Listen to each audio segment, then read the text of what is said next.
Hey guys, it's day 3 of my dopamine Botox challenge, and after working hard until 4 a.m. the night before and making good use of my life by making videos about gooning, I was really exhausted. So when I woke up around noon yesterday, the first thing I did was check my email, where I got hit with a big, dark, creamy surprise.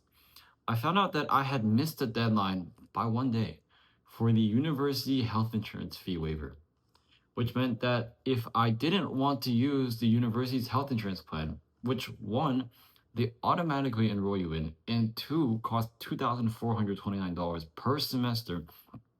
And instead, if I wanted to use my own private insurance that my family's already paying for, I would have to pay a $75 late fee.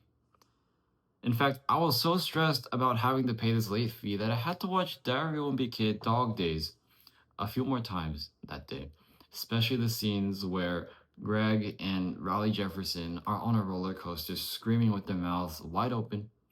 And I had to do all this just to relieve stress. So that's what this video is about. No, it's not about me failing my no gooning challenge for the second day in a row.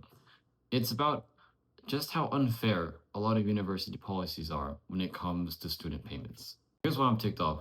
First of all, I've got my own health insurance. I don't need the university to hop on my dick and write it so hard that I might need medical insurance by the end of it. Second of all, it's not the university's business whether I have health insurance or not. Why do they care? If I want to be hit with a $3,000 vasectomy charge, it should be my freedom to do so. It's none of your business. And third of all, where did the July 15th deadline come from?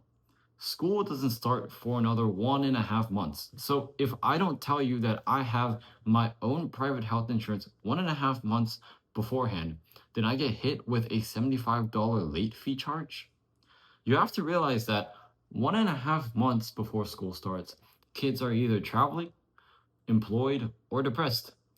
And so letting you know about whether they have private insurance or not is not in their list of priorities, and nor should it be. Why do they do it? Well, they say it's for the well-being of students, and they want to make sure students are well covered so they can focus on studying. But I don't buy it.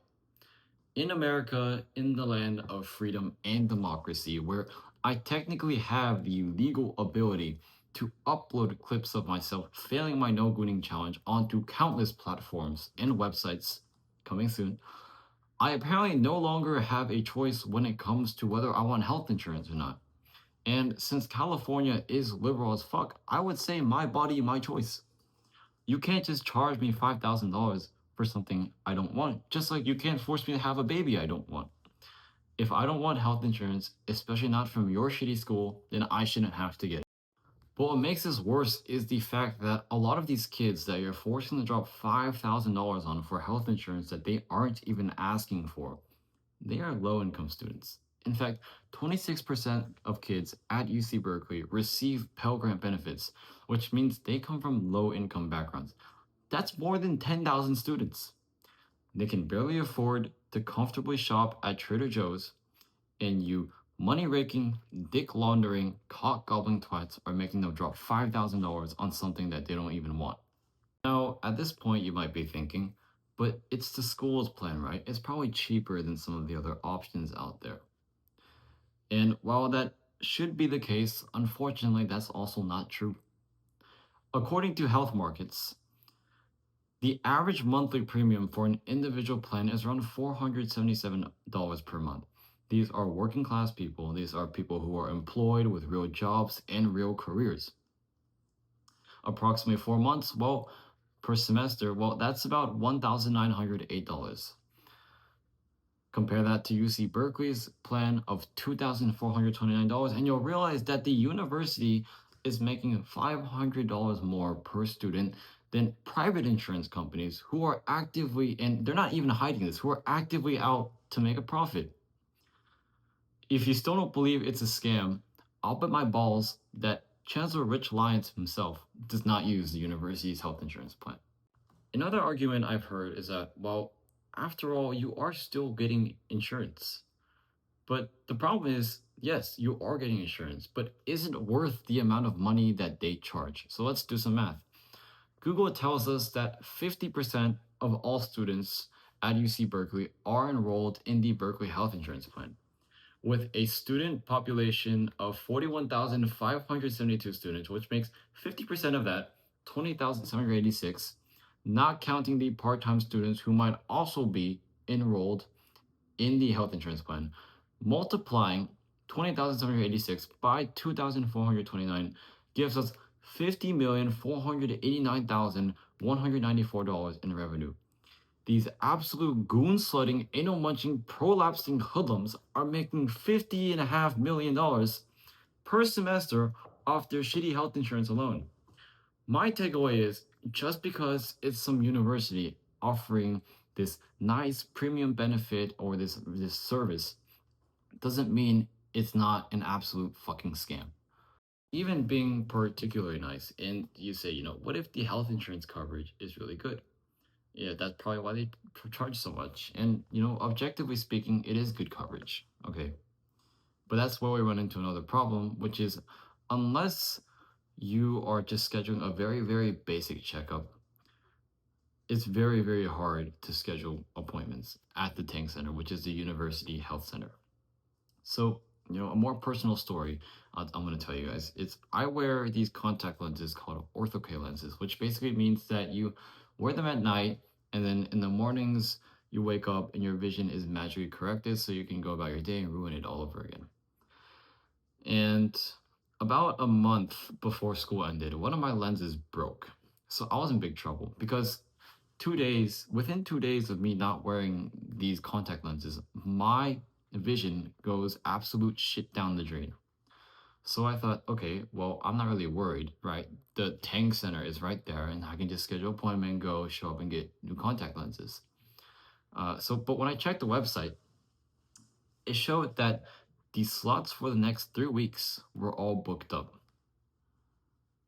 This is right before finals. So I know for a fact that most kids are either studying or procrastinating right now, and none of them have the mental capacity or the time to be scheduling doctor's appointments. So I was a bit confused. So I call them, right? I call them, I say, okay, I see the website, 3 weeks, everything's booked out. Is there a workaround around this? Like, is everything really booked out, or is it like a way you can squeeze me in somehow? And they say, unfortunately, what's on the website is what we have.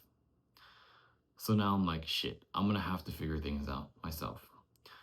Luckily, my parents had a backup spare pair of glasses, and I was able to call them and have them mail it out to me. So, after struggling for a few days, I was able to get my hands on some glasses, and I survived the rest of the school year. But if I didn't have these backup pair of glasses, or my parents weren't able to mail them to me, I realize now that I would probably be kind of fucked. I mean, and what's more disappointing is that you charge students $2,500 for health insurance, but when they try to schedule an appointment for things, somehow everything's just filled out. Especially during a time where I know for a fact that there aren't that many students looking for doctor's appointments. So overall, I think if you are charging $50 million and making $50 million in revenue from students for health insurance, then you should very, very much at the least be able to allow them to utilize this health insurance. To be clear, I am not against the idea of requiring all students to have some basic healthcare coverage. Okay, but I do think that if you do indeed make it a requirement, then it's also your responsibility to provide students with this coverage, or at the very least, make it almost negligible when you compare it to tuition costs.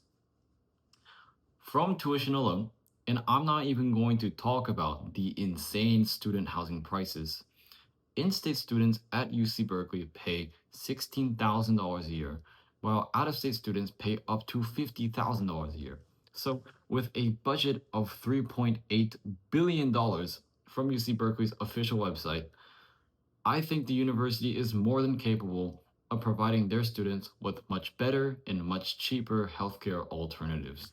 So, in conclusion, I just want you all to be aware of the fact that your university is nothing more than a for profit business. Doesn't matter if it's a private school, public school, people who run universities are there to make money. And educating you is just a side hustle. And while you're there for probably at least a few years, they're going to sell you as much as possible because they are a business and they're here to milk you dry like a pregnant, voluptuous cash cow you are. But you're not. You are not a big booty cash cow. You are a student seeking to carve a life out for themselves, a career, to build yourself, to be the best version of yourself through university. And so next time you see a charge on your account that you either don't think it's fair or is ridiculously overpriced, I would say don't be afraid to question it. Go to your student building and ask them about it. Sure, you might not succeed, but I think if enough people like us students, give them pushback for ridiculous charges and ridiculous prices, I think one day we can affect change.